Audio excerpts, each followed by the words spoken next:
We're joined now by Meryl Newman's wife, Lee, and his son, Jeff. Thanks to both of you very much. We're hoping, obviously, for the best. Have you heard anything, Jeff, from the U.S. government about his condition, about his fate? What's going on?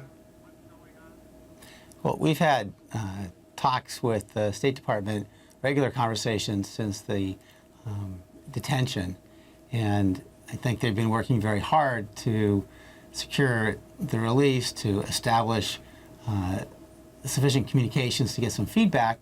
But at this point, we don't think there's been any official feedback. And as was reported just a minute ago, the Swedish consulate, which would be the first touch point, hasn't had any contact with him. And that's what we need to know, if nothing else, to just establish his well-being and the fact that he's getting his medication. Well, Mrs. Newman, what kind of medication does he need? And because obviously you're very worried about that.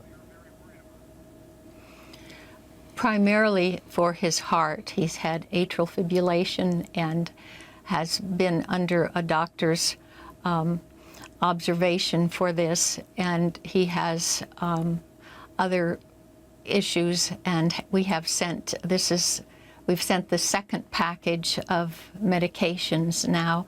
They should have arrived today on Monday, and the hope is that they can be transferred from Beijing to Pyongyang, to the embassy there, and from there to wherever Meryl is being detained. Jeffrey, do you think your dad was mistakenly targeted, or was there something else going on? What's your suspicion? You obviously don't know why they detained him.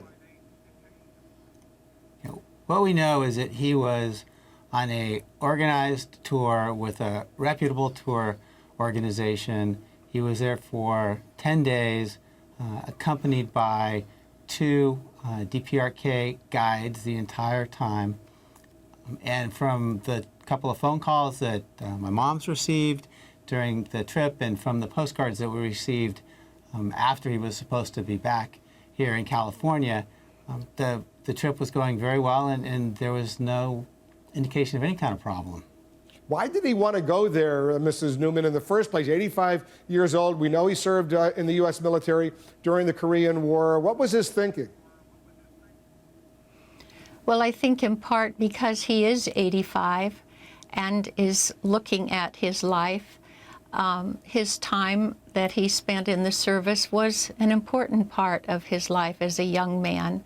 And he was, I think, trying to put closure on that. He always has had an interest in the world, a respect for the Korean people. And he was looking forward to this as an opportunity to see the country, for whatever opportunity he might have to see the people, and to come back with a sense of comfort on having completed that circle. And if they're watching you, Mrs. Newman, in Pyongyang right now, and I've been there, so I know that high-ranking government officials have access to CNN International, what do you want to say to the folks there who are holding your husband? I would like to remind them that this is the 30th day of his detention, that we're looking forward as a family to being together on Thanksgiving, and we need to have Meryl back at the head of the table for the holidays. And we ask respectfully for them to release him and let him come home. And you want to pass along a message to your husband? We're missing you, and we want you home. You certainly do. Jeffrey, you want to add anything? Yeah, we just want nothing more than to have this misunderstanding put behind us, to respect the fact that on a humanitarian basis, the right thing to do would be to put him on a plane and let him come back and join his family that loves him and misses him here in California. Yeah, and well said. I echo those words. If they're watching in North Korea, and I suspect they are, let this man come home soon. He doesn't belong in a jail or wherever he's being held in Pyongyang. Let's hope for the best. Lee Newman, Jeffrey Newman, thanks to both of you. Good luck.